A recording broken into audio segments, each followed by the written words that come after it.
continuando com o nosso ciclo de entrevistas, a bem da verdade trazendo a história num bate-papo, né, trazendo a história do Instituto de Biociências aqui de Botucatu, da Unesp. Hoje nós temos a honra de trazer o professor Roberto Solgaiar, que esteve conosco durante bons anos do início, ou seja, esteve conosco num processo de construção do Instituto, eu posso dizer assim, que esteve muito ligado com a formação de pessoas, né? Inclusive, professor, eu quero que o senhor fale daqui a pouco um pouco sobre as aulas inaugurais que o senhor fazia, né, com o curso de medicina, que inclusive quando houve essa ruptura, quando o senhor deixou de fazê-lo, houve essa insistência para que o senhor permanecesse com essa aula inaugural. Ou seja, trazer um pouco hoje da missão, talvez, por que não, da vocação da docência, né, da transformação de pessoas, que de fato é, talvez, a missão mais nobre de uma casa de ensino, de uma escola, não é? Então, uma honra, professor, talvez eu cometesse alguma injustiça tentando descrevê-lo num processo de introdução a quem nos assiste agora.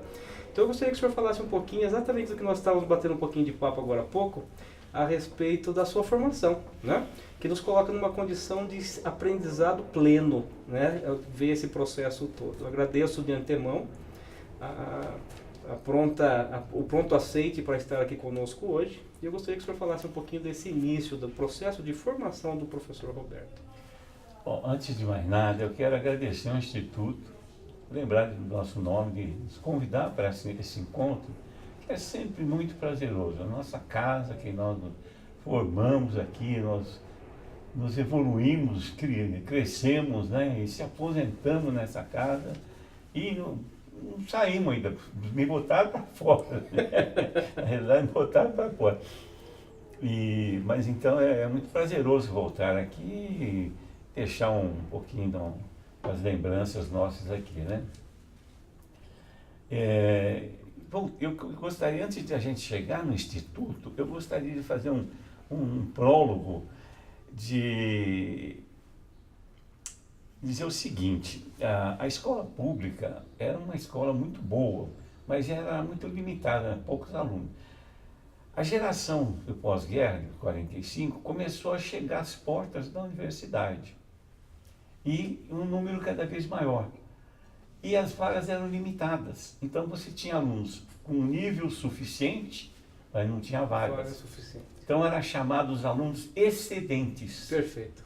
E foi criando uma pressão social de tal maneira, eu me lembro que em 61 ou 62, eu fazia cursinho, nós fomos ajoelhar na porta da Assembleia Legislativa, que era no Parque Dom Pedro. Sim. Ajoelhar os deputados pedindo a criação de novas faculdades. Professor, isso já foi o projeto Andarilho ou não? Não. Isso é a criação de novas faculdades. Entendi. E aí, aqui em Botucatu, existia um grupo liderado por José Faraldo, advogado, e eles estavam querendo, idealistas que queriam uma faculdade de medicina aqui em Botucatu. Tinha o prédio do hospital, que eles não queriam faculdade de medicina, eles não queriam um hospital de tuberculose, queriam uma faculdade de medicina. Perfeito. E o prédio ficou fechado durante 12 anos, até que com a intervenção do prefeito, o Emílio Peducci, ele fez uma negociação política, porque a Campinas, que era uma cidade politicamente mais poderosa, economicamente mais poderosa que Botucatu, ótimo, já estava encabeçado para ser uma nova faculdade lá, entendeu? E já tinha um nome, o professor Zeferino Vaz, ótimo, que era diretor, foi diretor. O professor Zeferino Vaz era uma pessoa de estatura muito baixinha, um veterinário, professor de veterinário, mas ele tinha uma habilidade política, uma influência política enorme. Ele foi designado para criar a Faculdade de Medicina de Ribeirão Preto e transformou aquilo num centro de referência, um grande centro, uma Faculdade de Medicina, logo no início já conceituada, né? Então, a Campinas, né? Sim, sim. Já estava com a carta marcada do Zeferino Vaz ir para lá.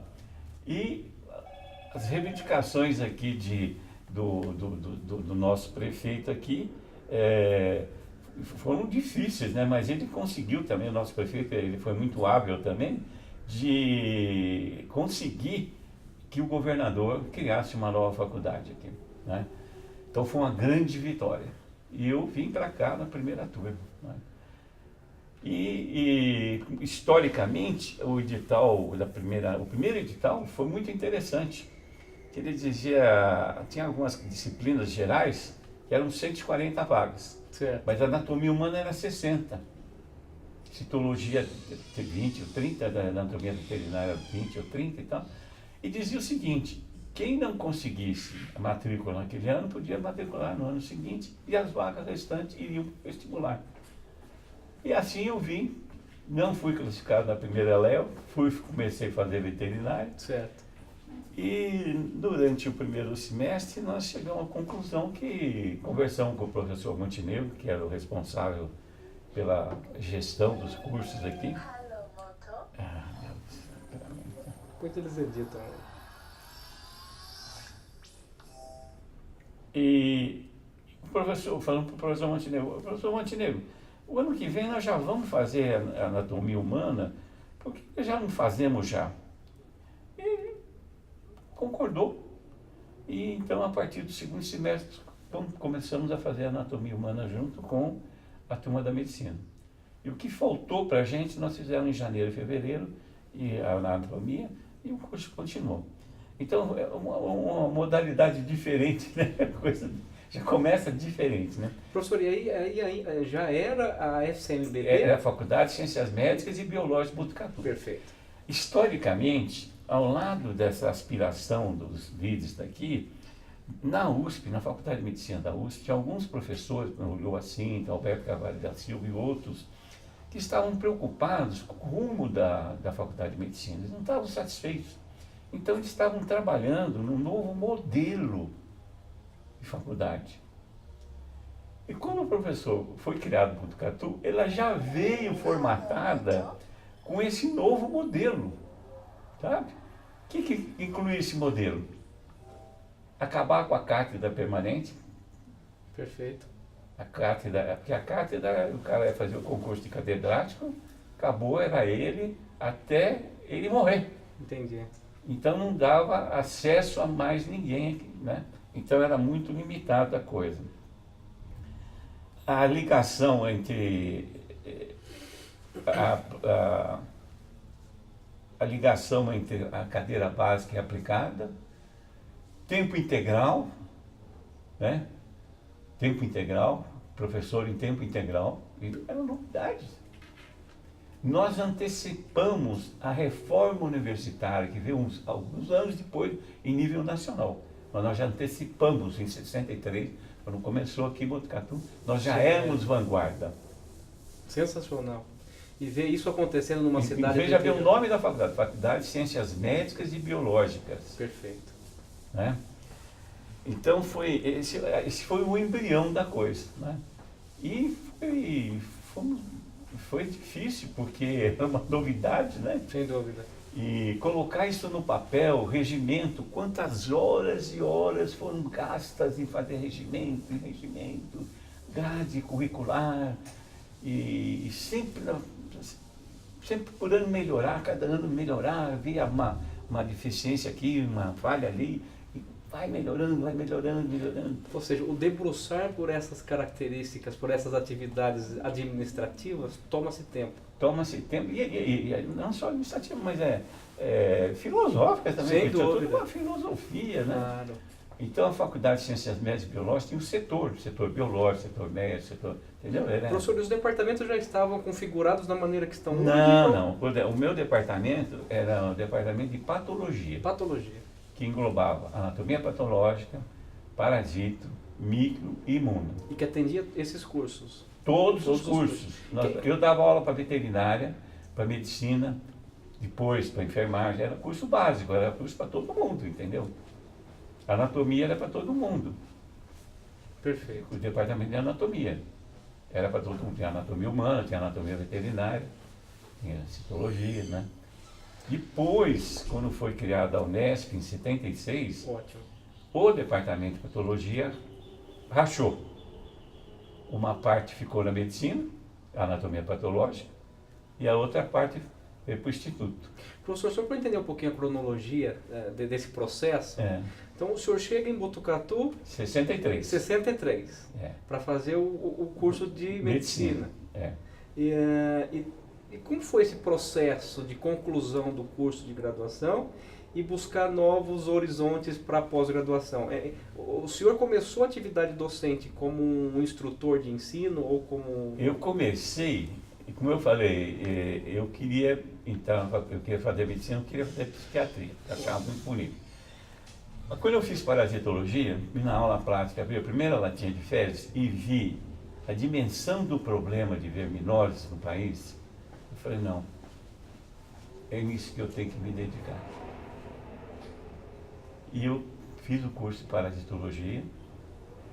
O professor Fernando Mota de Azevedo Correia, ele instituiu um prêmio para os 10 primeiros alunos que passassem as 10. Ele ia dar um estágio na usina de Urubupungá. Estavam construindo a usina de Urubupungá e tinha uma vila de trabalhadores de 12 mil funcionários. E nós fomos lá no fim do ano, em janeiro, fazer exame de fezes desse pessoal. Fizemos mais de 2.000 exames de fezes. Né? Meu Deus. E aí eu continuei na parasitologia, já como monitor. Eu fui monitor 3º, 4º, 5º e 6º ano. Então minha carreira já estava... Já tinha começado. Já tinha começado, né? E eu me formei, já convite para ficar no departamento, né? Entrei com a papelagem em janeiro de 69, me formei em 68, né? Em janeiro de 69 entrei com os papéis, só que o meu contrato foi sair dia 25 de dezembro de 69. Presente de Natal. De aniversário, porque eu faço aniversário dia 24 de dezembro. 24 de dezembro, véspera. E essas alturas eu já tinha uma filha, né? Maria Elvira, minha filha mais nova, nasceu em abril de 69. E aí eu comecei a fazer parasitologia, né? Professor, eu acredito que naquela época nós não tínhamos aqui no Instituto, ou na FCMBB na ocasião, programas de pós-graduação. Não tinha. E como era o buscar esses cursos? Antigamente, quando não existia curso de pós-graduação, você fazia seu doutorado quando você achasse que estava maduro, né? Mas depois com essa instituição da pós-graduação, a coisa foi se acelerando. Eu fui fazer mestrado em Belo Horizonte. Em Belo Horizonte? Belo Horizonte. O senhor é natural de qual cidade, professor? Eu sou de Ribeirão Claro, no Paraná. Ribeirão Claro, Paraná. Ribeirão Claro, Paraná. A Princesa do Norte, minha querida Ribeirão Claro. A família Soganhar, então? É de lá. De lá. E aí, em 70, eu fui fazer um curso de protozoologia, curso internacional, lá na Universidade de Brasília. Universidade de Brasília. Tinha 5 professores brasileiros e mais renovados, e tinha 5 professores americanos. E aí esse convívio com os professores brasileiros, alguns deles eram de Belo Horizonte, nos convidaram a fazer curso de pós-graduação lá em Belo Horizonte. Então nós fomos fazer mestrado lá, foi maravilhoso, aprendi muito lá, 2 anos de uma vivência muito intensa, muito boa, um convívio social maravilhoso, né? Virão mineiro lá. Você imaginar, no último mês que nós passamos lá, nós resolvemos conhecer uns bares à noite, né? Fazer um programa para conhecer bares. E aí... Um programa social. Numa dessas aí, acabamos conhecendo a turma do Juscelino Kubitschek. Poxa vida. Turma de Seresta do Juscelino Kubitschek. Como foi isso, professor? Eles estavam lá dançando, eles dançavam, a turma da Seresta, né? E conversamos, se apresentamos e tal, e ficamos amigos. E acabaram, 2 deles foram na minha festa de despedida, quando nós fomos despedir Belo Horizonte. Já visto um laço amarrado aí. Eles foram tocar e cantar. Poxa um deles é o compadre, era compadre Juscelino. Ele falava que ele era analfabeto e o Juscelino deu o cargo de presidente dos Correios de Minas Gerais. E ele falava que todo mês que ele ia receber, juntava até guarda lá, porque ele não sabia escrever, presidente do Correio. E ele foi tocar na minha festa lá. turma do Juscelino Kubitschek. Poxa vida, que interessante. Então foi uma vivência muito boa e do ponto de vista científico foi maravilhoso, porque Belo Horizonte era um centro muito avançado em parasitologia, era um dos tops, um centro de referência para parasitologia do Brasil. O meu orientador, o professor Zygmunt Brenner, era um perito da Organização Mundial de Saúde, então eu estava um instituto de pesquisa de endemias rurais, tinha esse instituto aqui dias, é um centro avançado de parasitologia lá, né? Medicina, inclusive, né? E depois nós voltamos para cá, montei todo o serviço que eu tinha montado lá em Belo Horizonte, montei aqui, cultura de Trypanosoma, de Leishmania, né? Manutenção de cepas de Trypanosoma, de Leishmania em meio de cultura, em animais. E foi uma atividade muito intensa, né? E depois nós fomos fazer o doutorado em São Paulo, na USP. Isso na USP. Na USP, né? Mas aí nós vimos assistir aula lá e as pesquisas eram feitas aqui, né? Depois uma parte eu fiz minha orientadora, a doutora Tereza Kipps, da imunologia, e praticamente foi uma continuação do meu mestrado, estudar cepas de Trypanosoma cruzi em ratos, né? E a minha mestrado eu fiz o tropismo tissular, os tecidos mais parasitados pelas diferentes cepas, né? E no meu doutorado eu fiz a parte imunológica, a resposta imune da doença de Chagas, né? E aí, então, a história da doença de Chagas já tem uma longa história. Uma longa história aqui para a gente contar. E o que o senhor trouxe aqui para Botucatu. E aí onde o senhor começa no desenvolvimento do doutorado, então, talvez padronizar ferramentas de análise aqui em Botucatu, para que possa, inclusive, exercer o papel de transformação, que é talvez a missão do professor, a transformação de pessoas, né? E aí, então, começa talvez como que eu posso dizer, uma busca por alunos, ou muitas vezes aqueles alunos interessados que talvez quisessem entender um pouco mais sobre essas ferramentas. Como foi esse processo? É interessante, que eu gostava muito de dar aula, e gosto muito de dar aula, e sempre me preocupava, assim, não só com o conteúdo, sabe, mas com a motivação. Ótimo. O que eu faço para motivar, né? Então eu sempre contava histórias, histórico das doenças e tal, né? E um dia eu fui dar uma aula que eu nunca tinha dado aula e me preparei. Eu tinha estado como estudante, fui fazer um estágio em Recife, aprender a dissecar caramujo para poder diferenciar as espécies, né? Poxa. E esse estágio lá, depois eu fui para Salvador, conhecer o laboratório lá em Salvador, né? Então eu fiz, também foi muito importante lá, e voltei para cá. Esse dia eu fui dar aula e falei, mas como é que eu vou dar essa aula? É uma doença, filariose, né? Que não tem aqui no estado de São Paulo. Como é que eu vou motivar esses alunos? Ótimo.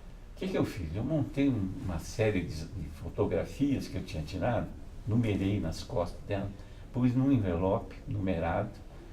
Cheguei lá, vou fazer um teste. Professor, o senhor não avisou nada? Quieto. Abre a boca. Fique quieto.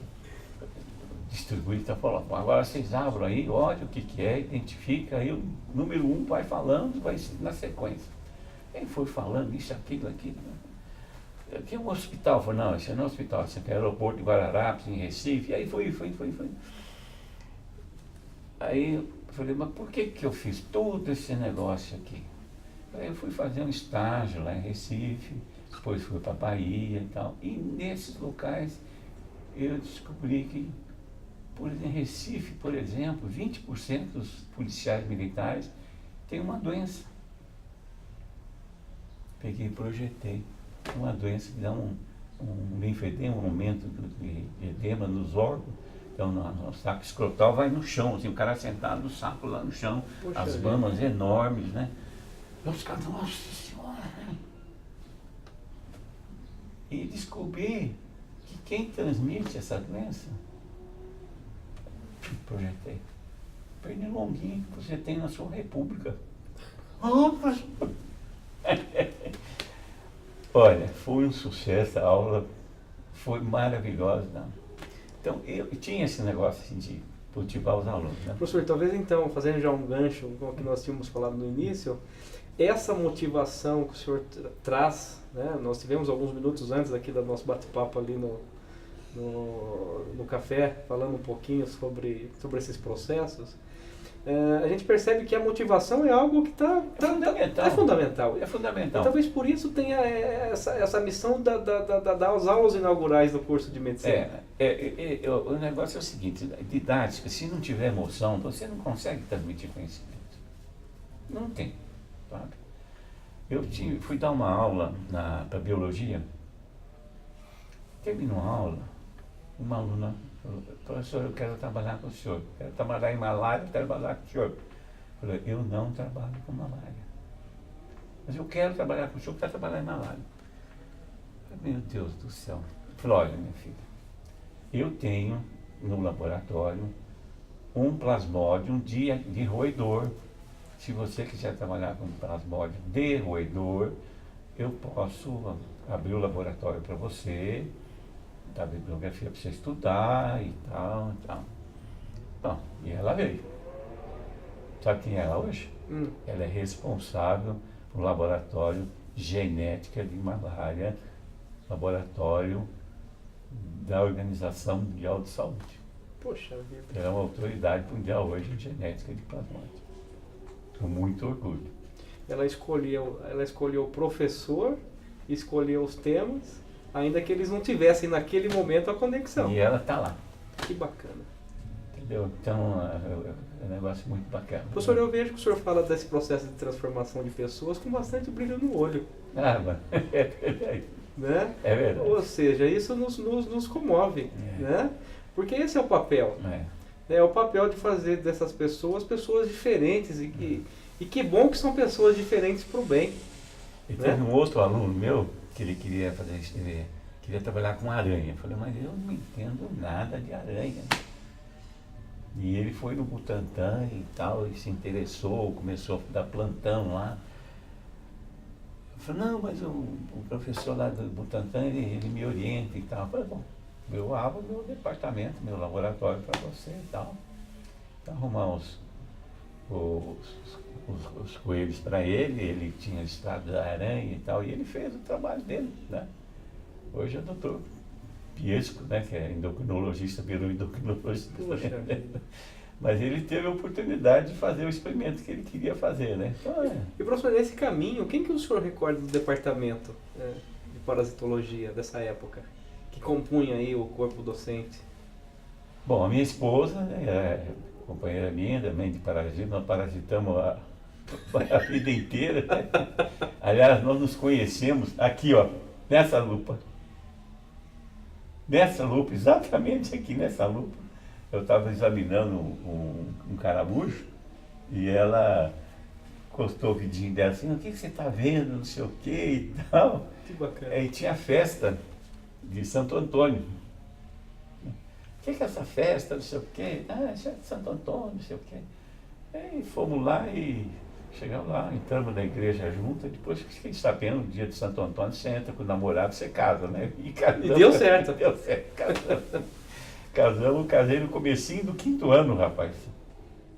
E como que foi isso, professor? Uma loucura total, porque eu era bolsista da FAPESP, ganhava um salário mínimo, 60 não sei o que, cruzeiro, novo, sei lá o que era. E ela também não tinha emprego, ela era bolsista de especialização. Ela era formada em História Natural em Rio Claro e veio fazer um estágio aqui com o professor dela, conhecia o Dr. Fernando, veio fazer estágio aqui. E nos conhecemos aqui. E comecinho em março de 69, nós nos casamos, né? Nós casamos em 67. Ela veio para cá em 66, 67 nos casamos. Eu estava no comecinho do 5º ano. O senhor veio se formar em 68. Eu voltei da lua de mel, não tinha aula aqui. Por quê? O 3º ano, o hospital não funcionava. O hospital foi inaugurado, o curso foi inaugurado em 63, o prédio estava aí, mas o hospital não funcionava. E todo mundo dizia que semestre que vem vai funcionar, semestre que vem vai funcionar. E greves, e movimento, e vai para São Paulo, vai com o prefeito, vai com o vereador, vai com o presidente da Câmara.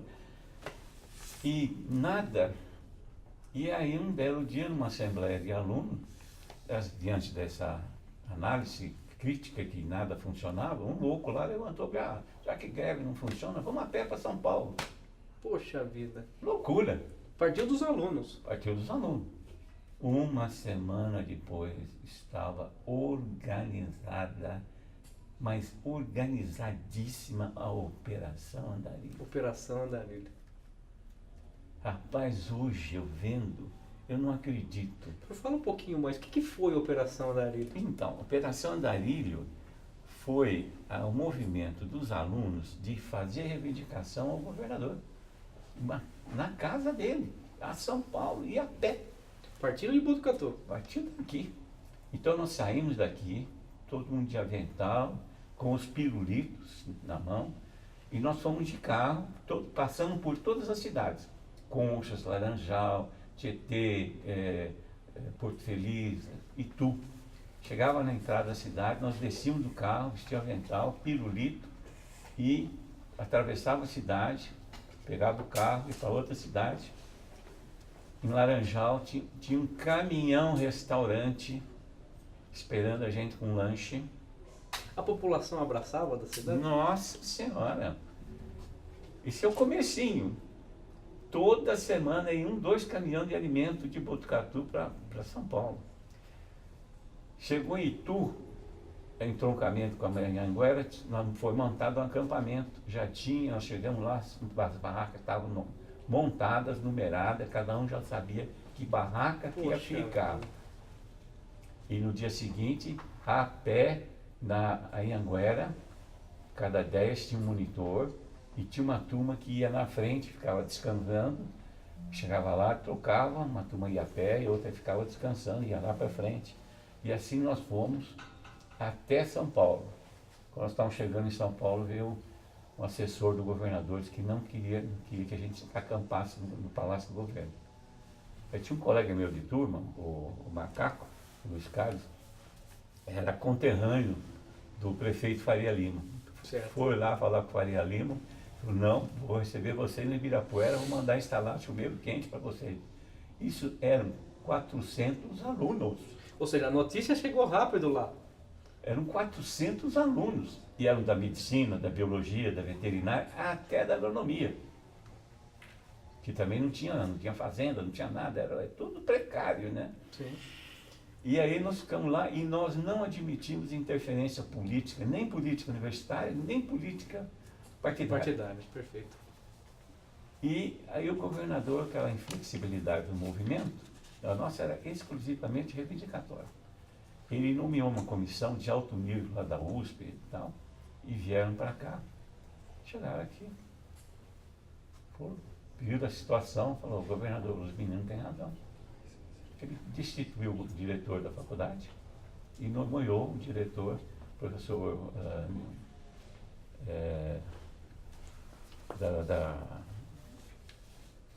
da Paulista, da Escola Paulista de Medicina, e o vice-diretor, Dr. Fernando de Azevedo Corrêa, que era o meu chefe da parasitologia. Porque tinha um monte de professor que vinha aqui, dava uma aula e ia embora e sumia, entendeu? O professor, eu percebo que muitos dos alunos dessas primeiras turmas se tornaram docentes aqui. Sim, muitos, né? E aqueles que não se formaram aqui, que vieram da onde? Os professores, eles vieram de quais universidades? Bom, vamos devagar. Sim. Aí começou a reconstruir a FCMBT, né? Então quem vai ficar, fica, tempo integral, né? E quem não fica, vai embora. Aí começou a estruturar o curso. Mas o que aconteceu? No fim do ano seguinte, 68, o governo tinha prometido mais verba e não deu. Aí veio outra operação Andarilho. Os alunos tomaram conta, assumiram a faculdade, tomaram a diretoria, tomaram tudo. E nós estávamos começando a fazer o internato, sexto ano. Certo. Nós fomos dispensados do movimento, né? Deixaram a gente no hospital. E aí a polícia invadiu aqui, o pessoal correu, fugiu, foi se esconder lá no seminário, nas cidades lá, né? Aí, nessa altura já veio 69, veio a AI-5 e tal, já a gente foi preso e tal. Bom, aí começou os professores. Bom, o curso de aplicação começou, o curso de aplicação de medicina, esse é uma história fantástica também, inacreditável. O professor do curso de clínica médica é o professor Dutra de Oliveira de Ribeirão Preto. Ele publicou um trabalho científico, como ia ser o curso de formação na área médica aqui em Botucatu. E na clínica cirúrgica, o professor Saad com a equipe dele. E o curso não tinha aula teórica, assim, sabe? O aluno tinha que estudar. Então eu tinha programa daquela aula, daquela semana, eu tinha que estudar tal coisa. E o curso era na Santa Casa, ao lado do paciente. Então antes de chegar no paciente, reunia a turminha na enfermaria. Sr. Gaiar, o que é fremo tutórico vocal? Tietê, o que é isso? Se eu errasse, se eu falei errado, no dia seguinte a pergunta voltava. Olha só. Então, você tinha que andar com o livro embaixo do braço até para tomar banho, entendeu? Você tinha que estar lendo. Então, é um aprendizado de como aprender. Foi uma grande escola de vida, não só de medicina, mas de vida. Você tem que ir atrás do conhecimento. Então, o Dutra veio com a equipe dele, né? Depois, no fim do ano, morreu um deles, que morreu em um acidente, com monstros aqui.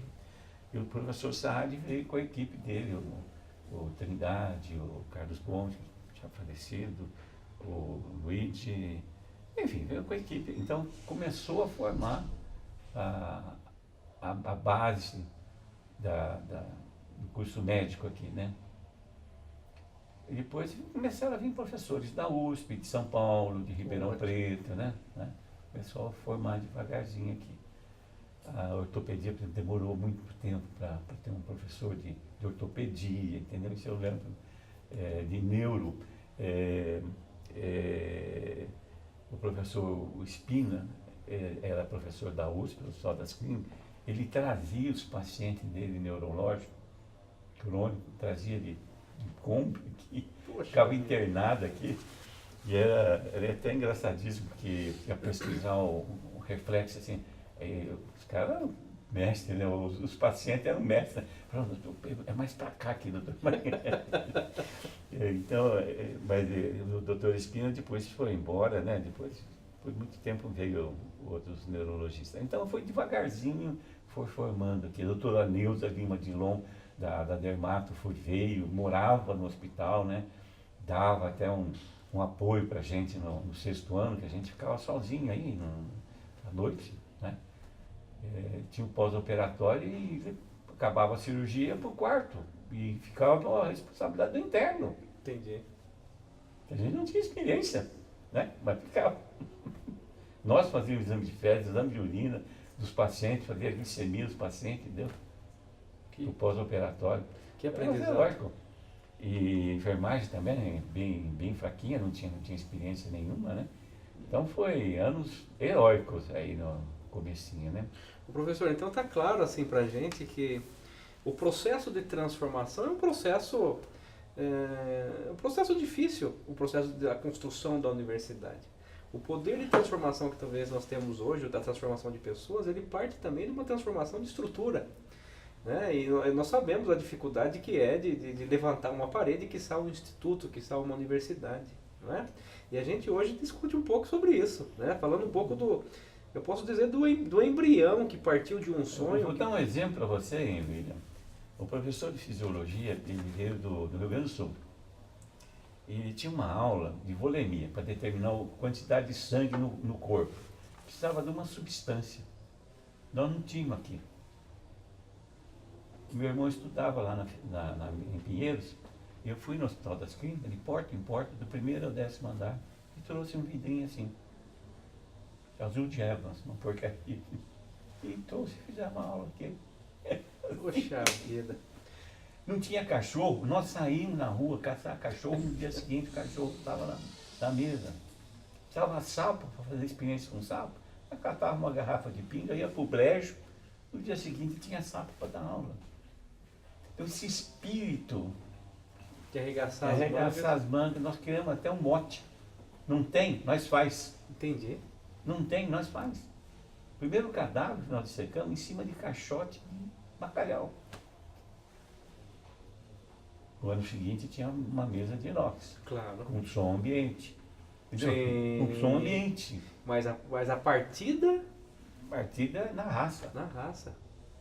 Então esse espírito de luta, de construir, predominou a nossa vida. Foi uma marca, entendeu? Uma marca que serviu para a minha vida toda. Professor, para mim, especialmente, é um privilégio falar com o senhor, sobretudo porque eu completei o meu primeiro quinquênio agora, né? Então eu peguei essa estrutura já montada. Eu peguei essa estrutura que talvez precisasse arregaçar um pouco as mangas, precisa. Talvez no dia a dia, mas vocês arregaçaram as mangas para fazer o alicerce, para cavar o buraco, para colocar ali a sustentação disso tudo. Se hoje nós temos uma história, se hoje nós temos um projeto, né, que muito bem coordenado aí pelo pessoal da diretoria, em nome do professor César, que está resgatando essa história, nos coloca exatamente numa condição de dizer, olha, eu parti daí, eu parti desse arregaçar de mangas, eu parti, talvez a história já tivesse, talvez não, ela já veio escrita por idealizadores como o senhor. Então pegar isso hoje da maneira como não história, era fácil, viu, William? Não era. Teve uma fase aqui que o professor Gilberto Moreno foi diretor e ele era da luta direita, se orgulhava de ter pertencido ao DOP, a polícia política, ele se orgulhava de ter descido o cacete em estudantes, né? E eu, como era um cara contestador, era considerado como comunista. Eu nunca fui comunista, nunca pensei em partido comunista, sou contra o comunismo e tal, mas sou contestador, né? Sim. Então eu não tinha nada com ele, não tinha nada, era perseguido e era difícil. E um dia começou o sistema de crédito, uma novidade, né? E tinha umas normas, né, que dizia que a recuperação não podia ser no mesmo semestre da disciplina. Aí teve uma reunião da congregação e foi aprovado o calendário escolar. E eu pertencia à congregação.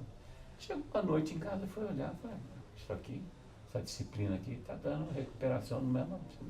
No dia seguinte eu fui na diretoria com o doutor Gilberto. Quando ele viu que era eu, ele chamou o secretário dele, e o Gilberto era presidente da comissão de tempo integral. Temida comissão de tempo integral.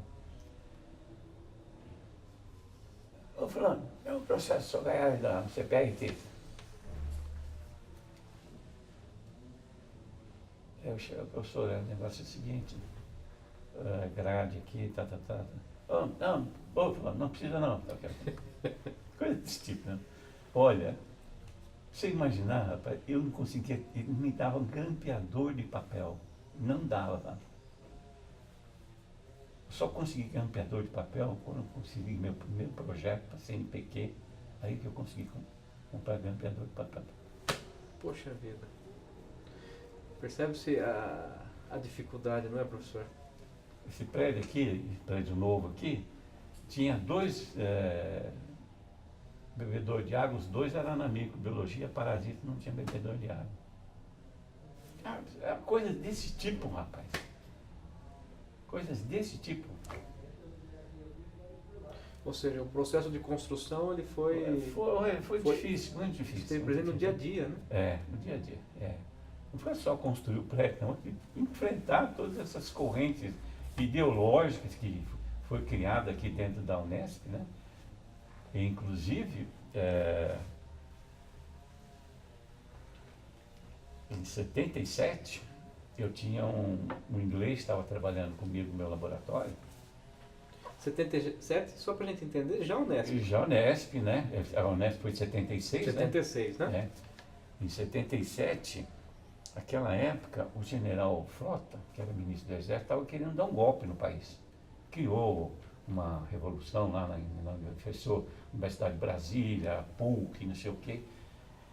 E aqui criaram um clima aqui, tinha uma sala do centro acadêmico que era em frente à cozinha. E era uma área de trânsito para o hospital. Então o diretor, que era o doutor Trindade, estava negociando com os alunos para eles saírem e mudar uma outra sala. Né? Eles estavam em negociação. Né? Aí um sábado à tarde eu vim trabalhar aqui, eu vi os funcionários arrombando a sala do centro acadêmico. Poxa, Eu falei, quem que mandou? Você é um diretor. Tá bom. Fiz o meu serviço que fazia no laboratório. Aí fui na cidade, centro acadêmico, naquela época, em frente ao Mercadão, né?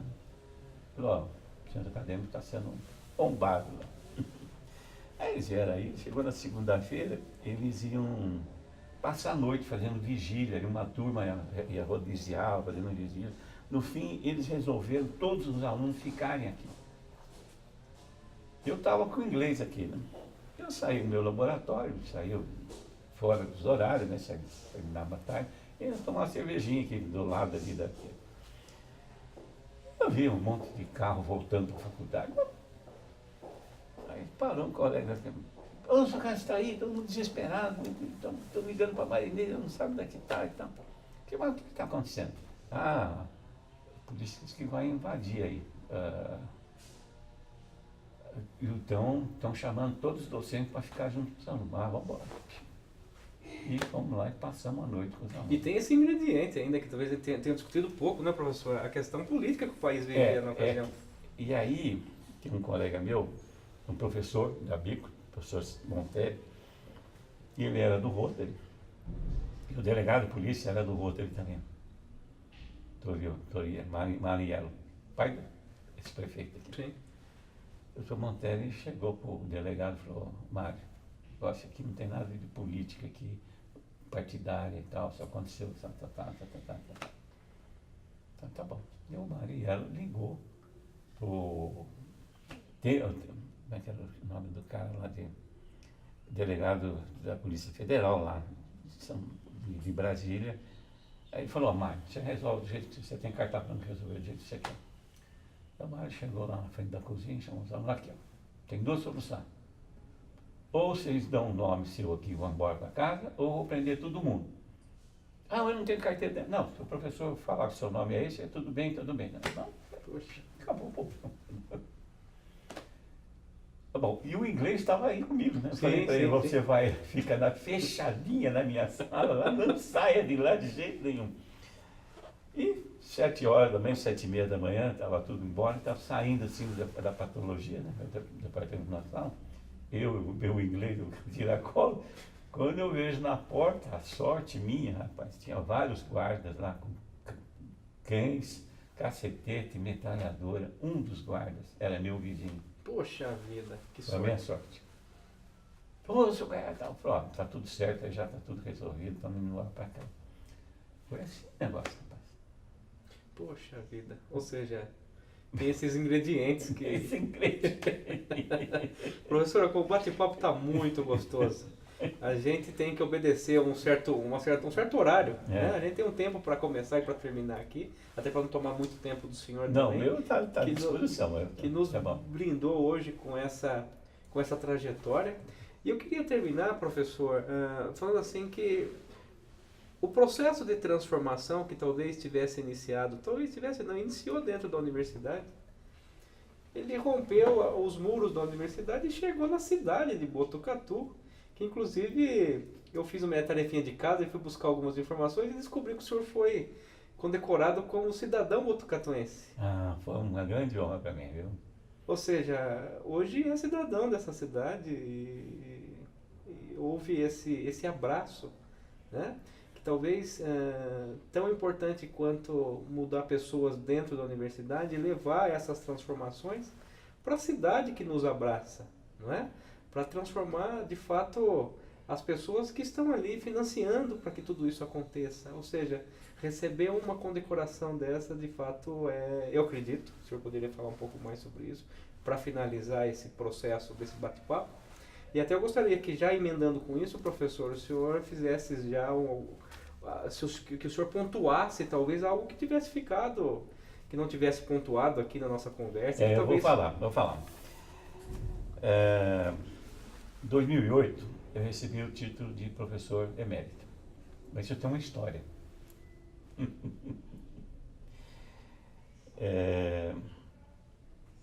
Em 1990, eu participei de um congresso de animais de laboratório, congresso nacional e internacional. E vários pesquisadores estrangeiros perguntavam para mim qual é a legislação que nós usamos para usar animais de laboratório. Eu não tinha ouvido falar nisso aí, entendeu? Poxa vida. Então eu perguntava para os professores brasileiros mais experientes que eu, né? Também ninguém sabia de nada. Era um congresso do Colégio Brasileiro de Experimentação Animal. Então, no final do congresso, teve a assembleia do Colégio Brasileiro de Experimentação Animal, e eu propus na assembleia que se criasse uma comissão do Colégio Brasileiro de Experimentação Animal, do COBEA, para estudar esse problema de legislação. E aí foi aprovada a minha proposta e eu fui eleito presidente da comissão. O primeiro presidente do COBEA. Da Comissão de Ética. Comissão de Ética. Comissão de Ética.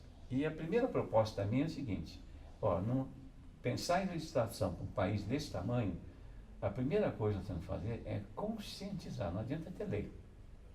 Então, o pessoal concordou e nós demoramos 1 ano, nós editamos os princípios éticos da experimentação animal. Como é o seguinte: o pesquisador é moralmente responsável por todos os atos de experimentação. Começava por aí. O animal merece respeito, vamos todos ser... Uns 10, 12 itens. E começamos a divulgar isso nos meios científicos, nos congressos e tal. Já foi um blá blá blá, nunca ninguém tinha ouvido falar nisso aí. Respeito com o animal. Poxa vida, que interessante. E isso foi em 1990. Em 1995, nós entregamos uma minuta de um anteprojeto ao deputado Arouca, que era pesquisador da Fiocruz, né, e era deputado federal, entregamos para ele, que criava o Conselho Nacional do Controle da Experimentação Animal. Desculpa a minha ignorância, mas foi daí que surgiu a Lei Arouca. Essa Lei Arouca, quem escreveu fui eu. Poxa vida. Fui eu, equipe minha. Sensacional. Foi nós que escrevemos. E que nos norteia, né? Nos norteia até hoje, né? Em 96, eu falei para o diretor, o Toledo, nós temos esses princípios éticos, nós não temos lei, mas temos esses princípios éticos que pode servir de nortear para a gente criar uma comissão de ética aqui no Instituto agora. Vai em frente, Soler. Então comecei a divulgar todos os departamentos, esses princípios éticos. Criamos a comissão de ética aqui, entendeu? E eu falei, são 12 departamentos, você vai reunir 12 pessoas, você não reúne. Vamos fazer por área. Área de morfologia, de fisiologia, tinha 5 departamentos, 5 áreas e mais um veterinário convidado. E fizemos protocolo de experiência. Você vai nos países mais desenvolvidos, é um livro desse tamanho. Você quer introduzir isso aqui? Não vai. Então, resumimos aqui no frente e verso, perguntas básicas, fundamentais, para o cara responder em 5, 7 minutos. Então, é mais factível a coisa. Pronto. Aí eu agendei com cada departamento, poxa vida, juntamente com a pós-graduação, revi de novo os princípios éticos do COBEA, dei o protocolo para eles, falou, vê se cabe sua pesquisa aqui. Esperei eles responderem. Aí, uns coube, outros não coube, algumas sugestões, modificamos. Tá. Então agora, está todo mundo consciente? Tá, então agora nós vamos começar a funcionar. E essas alturas, a Comissão Internacional de Editores de Revistas Científicas já estavam com limitações de publicar trabalhos que não tivesse parecer uma comissão de ética. Então, perfeito. E nós, nas nossas lutas, nós fizemos reuniões com FINEP, CNPq, FAPESP, exigindo também comissão de ética, entendeu? Claro. Então, uma pressão grande. E aí começamos a funcionar e foi um sucesso. Aí o pessoal de tudo quanto era de faculdade queria passar para a nossa comissão de ética. Não dá, porque se nós dermos negativo, um parecer, o único recurso é a congregação. E a congregação ia examinar processo de outra docente de outra unidade. Né? Aí houve uma contaminação de consciência talvez. E aí comecei, o pessoal pedindo, eu montei a comissão de ética da Unicamp, do ICB da USP, Belo Horizonte, Rio Grande do Sul, Paraná, o Amazonas, e mandei material para o pessoal, palestra. Foi uma loucura, uma loucura. Eu trabalhei muito, muito, muito, muito, muito. Né? Aí veio, então, em 1995, o Aluca apresentou o projeto e 13 anos depois foi aprovado. Né? 2008 foi aprovado. 2008. Foi aprovada a lei. Né? E aí eu recebi o título de professor emérito. Foi isso aí, foi a minha marca aqui. Poxa, professor, que delícia. Foi muito saboroso bom. Sentir essa história. Foi bom. Foi minha grande contribuição na universidade, foi isso aí. Eu tinha consciência e eu fui o seguinte, a hora que a lei estava pronta, fui soltando as rédeas para outros membros da comissão. Tinha um colega nosso de Goiânia, que é proximidade com Brasília, outros do Rio. Eu fui soltando as rédeas. Eu não quero nome, eu quero um projeto, né? O projeto está aí. Poxa, professor. Tá aí. Então, muito gratificante. Em relação ao título de cidadão botucatuense, o que aconteceu? Quando a vereadora me convidou, eu precisava fazer o currículo. E a minha mulher, minha filha, pai, joga fora esse papelado, joga fora. E eu joguei fora um monte de papelado, e isso foi meu currículo também. Eu não achava meu currículo, comecei a fazer o currículo de novo. E foi um processo muito interessante. E pegar um diploma, uma fotografia, um quadrinho, uma aquarela que eu recebi de presente de uma sociedade que eu fiz um trabalho para eles, né? Aquela vila que tem em frente aos bombeiros, logo no comecinho, eu fui fazer exame de fé daquela população lá. Poxa vida. E sábado e domingo eu passava lá dando medicação para o pessoal. No final ganhei um quadrinho pintado pelo líder deles lá. Aí eu fui refazendo meu currículo, né? Fui vendo, eu tenho alguma coisa aqui, né? Fiz alguma coisa. Fiz alguma coisa aqui, né? Então fizemos teatro aqui, fomos o primeiro prêmio no estado de São Paulo de teatro amador, né? Me apresentei no Teatro Maria de la Costa, no sábado e domingo, né? Eu levei o nome de Botucatu para muitos lugares, né? E a comissão de ética, hoje todo mundo me tem como referência no Brasil inteiro, né? Como Botucatu, a primeira comissão de ética em laboratório, né? É Botucatu, entendeu? Professor, e é por essa e por outras histórias que não estão aqui pelo nosso tempo, não estão contadas, talvez nesse bate-papo, mas que compõem uma história bonita e que nos coloca numa satisfação imensa em tê-lo conosco.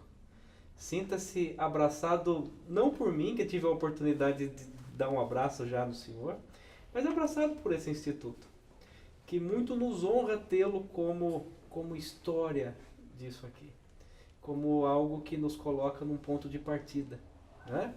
Muitas vezes, para a gente planejar o futuro, é importante que tenhamos a certeza de quem nos antecederam e quais foram as dificuldades, para que tenhamos a convicção de onde a gente pode chegar. Hoje tivemos, então, um bate-papo com o professor Roberto Sogaiá, que nos brindou aí com a sua experiência, com a sua luta, posso dizer assim, porque não missão de transformação. Muitíssimo obrigado. Que delícia. O professor Amir já falava, meu irmão, eu conheço. Muito emocionado. Gostoso contigo.